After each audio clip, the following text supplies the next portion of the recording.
Good morning students. तो कैसे हैं आप? आपका स्वागत है एम नर्सिंग क्लासेस में। जैसे कि हमारी यूपीसीएचओ की पीवाईक्यू सीरीज चल रही है और जो क्लास नंबर आज की 5 है और इसमें हम 7 सितंबर 2022 शिफ्ट 1 का पेपर सॉल्व कर रहे हैं। इसमें से हमने रिमेनिंग कुछ क्वेश्चन हमने सॉल्व कर चुके हैं और कुछ क्वेश्चन आज हम सॉल्व कर लेंगे इसमें से। और हमारी जो पार्ट नंबर 35 है, तो चलिए शुरू करते हैं। आज का हमारा पहला क्वेश्चन है इसमें, और आज का जो सेक्शन है इसमें मेडिकल सर्जिकल नर्सिंग का है और इसमें हम 3 सेक्शन हम कंप्लीट कर चुके थे, जिसमें ओबीजी, सीएचएन और पीडीएस में शामिल हो चुकी थी। तो आज का सेशन जो है मेडिकल सर्जिकल नर्सिंग है। तो चलिए शुरू करते हैं। हमारा आज का पहला क्वेश्चन है, which of the following is not a cause of anaemia is chronic kidney disease? Reduce erythropoietin production in iron deficiency and reduced level of parathyroid hormone या folate deficiency। तो हमारा करेक्ट आंसर है option number C, reduce level of parathyroid hormone, है ना। जो इस क्या होगा, not cause of anaemia, anaemia में कोई डिफेक्ट इसमें नहीं आएगा। देन हमारा अगला प्रश्न है, the modifiable risk factor associated with coronary artery disease, obesity, age, gender या हेरिडिटरी। तो इसमें हमारा correct answer option number A, जो ओबेसिटी है वो मॉडिफाइबल रिस्क फैक्टर होता है। देन हमारा अगला प्रश्न है, अलिंद नीयल रोध मतलब एवी ब्लॉक हो चुका है, इसमें से किसे छोड़कर सभी दवाओं के कारण हो सकता है? एट्रोपिन, डिजिटेलिस या कैल्शियम चैनल ब्लॉकर या बीटा ब्लॉकर। तो इसमें हमारा correct answer option number A, जो अपना एट्रोपिन जो होता है, एट्रोपिन से एबी ब्लॉक नहीं होता, बाकी तीनों चीज से हो सकता है। देन हमारा नेक्स्ट क्वेश्चन है, गर्भवती महिला को फॉलिक एसिड की आवश्यकता के बारे में क्या सलाह दी जाती है? 200 microgram per day, 120 microgram per day, 300 microgram per day या 500 माइक्रोग्राम पर डे। तो इसमें हमारा correct answer option number D, 500 microgram per day वो फोलिक एसिड दिया जाता है और इसके साथ जो आयरन दी जाती है वो हमको 6 माइक्रोग्राम पर डे दी जाती है। देन हमारा अगला प्रश्न है, the all inclusive act governing food standard in India. Option है prevention of food adulteration act 1954 या food safety and standard act 2006 या milk and milk product in act क्या है 1992 1922 and food preparation storage and packing act 2016। तो इसमें हमारा correct answer option number B, food safety and standard of 2006 में जो standard of government of मतलब act of government ने इंक्लूडेड किया था।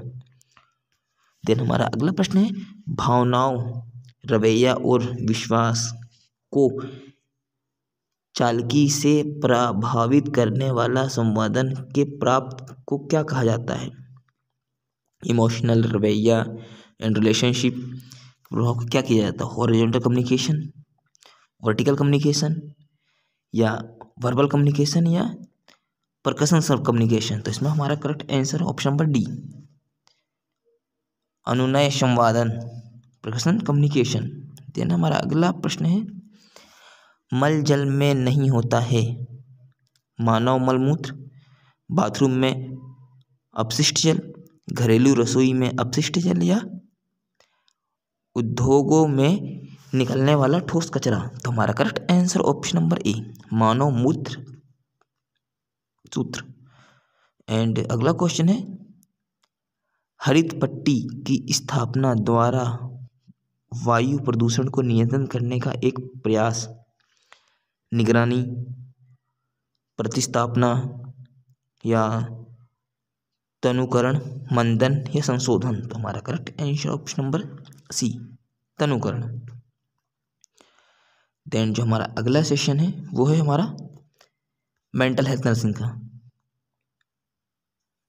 देन इसमें पहला क्वेश्चन है, and elderly man age 79 year old was admitted to the emergency department with a acute urinary tract infection and examination करते हैं उसको। patient has a high fever agitated included in the consciousness at sleep fog cycle disturbance. What is the diagnosis? Pick disease, anaemia, delirium या dementia. तो हमारा correct answer option number C, delirium. और हमारा अगला प्रश्न है, which is a commonest cause a amnestic syndrome,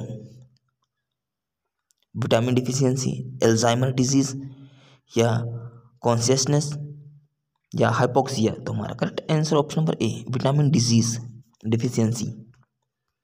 अगला प्रश्न है, जब रक्त के नमूने पर उन परिवारों जिसके सदस्य को विखंडित वंशजता का निदान किया गया है के भीतर वंशजता पार्टनर का अध्ययन करने के लिए एकमात्र किया जाने वाला है तो क्या कहलाता है? मनोविज्ञान विश्लेषण, अनुवांशिक संगलन विश्लेषण या अनुवांशिक रक्तकार या हीमो पूर्ववर्ती विश्लेषण। तो हमारा करेक्ट आंसर है इसमें ऑप्शन नंबर बी, अनुवांशिक संगलन विश्लेषण। देन हमारा अगला प्रश्न है, मानसिक मंदन वाले बच्चों की देखभाल, मतलब मेंटल रिटार्डेशन वाले बच्चे की देखभाल प्रदान करने के लिए देखभाल करने का प्राथमिक देखभाल करता, मतलब टेक केयर की क्षमता के संबंध में निम्नलिखित में से कौन सा एक महत्वपूर्ण पहलू है? ए, प्राथमिक देखभाल करता को बच्चों के व्यवहार या यथार्थवादी अपेक्षा होती है, या प्राथमिक देखभाल करता यह पता है कि बच्चे अपनी आवश्यकताओं के बारे में बता सकते हैं। देन प्राथमिक देखभालकर्ता को पता चलता है कि बच्चा स्वयं की देखभाल की आवश्यकताओं को पूरा कर सकता है, करेक्ट। देन प्राथमिक देखभालकर्ता बच्चों की देखभाल के बारे में चिंतित है।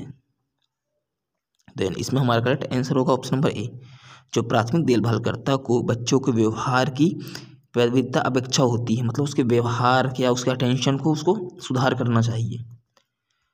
देन हमारा अगला प्रश्न है, an OCD client on her way to the clinic wonder did in remember to turn off the stove, what type of OCD must see he suffered from? Rumination, checking, organisation या contamination. तुम्हारा correct answer option number B, checking. Then हमारा अगला प्रश्न है, a form of behaviour therapy that may be used to enhance distract behaviour in mentally changes client would be strict discipline या disciplining false belief, then in caring social interaction या begin punishment. तो हमारा correct answer option number D, begin punishment. Question क्या था?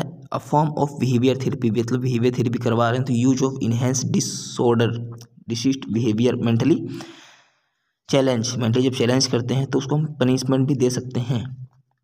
Then हमारा अगला प्रश्न है, mister X to come the OPD complaining about the numbness that begin in the head, wrist and expiring everly cross of hand and all finger, मतलब उसका हाथ पूरा रिस्ट और हाथ फिंगर में उसको नमनेस हो रहा, मतलब पैरास्थीसिया हो रही है। And all her medication investigation report are तो नॉर्मल, जितनी medical investigation cover total normal आ रही है। Underline pathological unable to found pathology की भी उसने करवाया तो भी नॉर्मल आ रही है। What will be most appropriate diagnosis for her? Gloves anaesthesia, glove paralysis, label indifference या मंचूसेंस बाई प्रॉक्सी? तो हमारा correct answer option number A, glove anaesthesia. Then हमारा अगला प्रश्न है, निम्नलिखित में से कौन सी आश्रित व्यक्तित्व विकार की विशेषता है?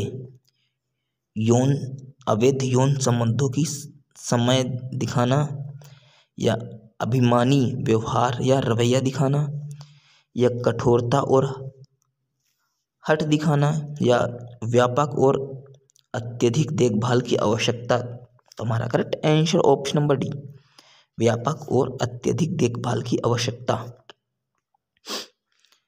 देन अब अगला सेशन है न्यूट्रिशन का।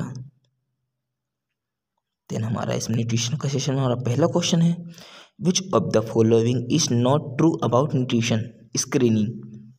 Nutritional screening can be done only by the dietitian. Second है, it help in differentiate of the patient is need to specific nutrition support. And third है, it help assessing the need to immediate nutritional assessment. And fourth, it aids of early recognition of patient at risk of nutritional deficiency. तो इसमें हमारा correct answer है option number A, nutritional screening can be done only by dietitian. Then हमारा अगला प्रश्न है, सहभोग की अवधारणा क्या दर्शाती है?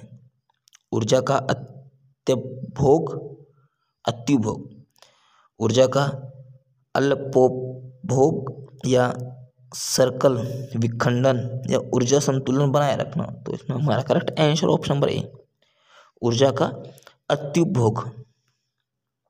देन हमारा अगला प्रश्न है, दस्त की स्थिति में निम्नलिखित में से कौन सा चिकित्सा आहार रुचिकर होता है? ऑप्शन है, पूर्ण तरल आहार, मूल्यम आहार, हल्का आहार, या विरुद्ध तरल आहार? तो हमारा correct answer option number D, विशुद्ध तरल आहार हम एक डायरिया वाले पेशेंट को देते हैं। देन हमारा अगला प्रश्न है, the concentration of which electrolyte is directly regulate by adolescent? Calcium, iron, sodium and magnesium? तो हमारा correct answer option number C, sodium. Then हमारा अगला प्रश्न है, 1 किलो कैलोरी में कितनी किलो जूल होती है? ऑप्शन इसमें 3.184 किलो जूल, या 4.184 किलो जूल, या 3.146 किलो जूल, या 4.146 किलो जूल? तो इसमें हमारा correct answer option number B, 4.184 kilo joule 1 kilo calorie में होता है, 1 किलो कैलोरी में होता है, 1 किलो कैलोरी में होता है। देन हमारा अगला प्रश्न है, राष्ट्रीय जन सहयोग एक बाल विकास संस्था NIPCCT का मुख्यालय कहाँ है? मुंबई में, कोलकाता में, लखनऊ में, या दिल्ली में? तो हमारा correct answer option number D, जो राष्ट्रीय जन सहयोग बाल विकास की जो हेडक्वार्टर है वो दिल्ली में है।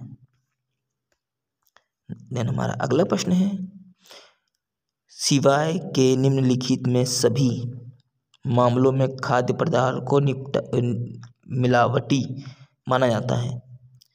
मतलब सभी में से एक के अलावा सबको मिलावटी माना जाता है जब उसमें कोई ऐसी सड़ी गली या अपघटित सामग्री मिल जाए जो उपभोग के अनुपयोगी मानी जाती है, जब उसमें निर्धारित मात्रा में रंगाई सामग्री पाई गई हो, या जब उसमें कोई घटिया या सस्ता पदार्थ मिलाया गया हो, या जब कोई प्रतिबंध या अनुमंत परीक्षकता तत्व इसमें निर्धारण सीमा से अधिक मिलाया गया हो। तो इसमें हमारा correct answer option number P, जब इसके निर्धारण मात्र में रंगाई सामग्री पाई गई हो। देन हमारा नेक्स्ट क्वेश्चन है, निम्नलिखित में से कौन सा आहार स्रोत विटामिन के का अच्छा होता है? मछली का तेल, फिश ऑयल, अंडे, एग, या गहरे हरे रंग की पत्तेदार सब्जियां, या मिल्क। तो इसमें हमारा करेक्ट आंसर विटामिन के सबसे ज़्यादा कहाँ किसमें पाया जाता है? गहरे हरे रंग के पत्तेदार सब्जियों में पाया जाता है। तो स्टूडेंट्स आज के लिए इतना ही। Thank you so much. मिलेंगे आपको नेक्स्ट सेशन में। और अभी इसमें 3 टॉपिक कुछ बचे हैं इस टेस्ट के, या जो अपने ये जो CHO का PYQ का जो कुछ पेपर अभी डील नहीं हुआ, कंप्लीट पेपर नहीं हुआ, हम नेक्स्ट सेशन में पूरा कंप्लीट कर देंगे इसको। और उसके बाद हम एक नया सेकंड शिफ्ट का पेपर हम लेके आएंगे। तब तक के लिए थैंक यू सो मच।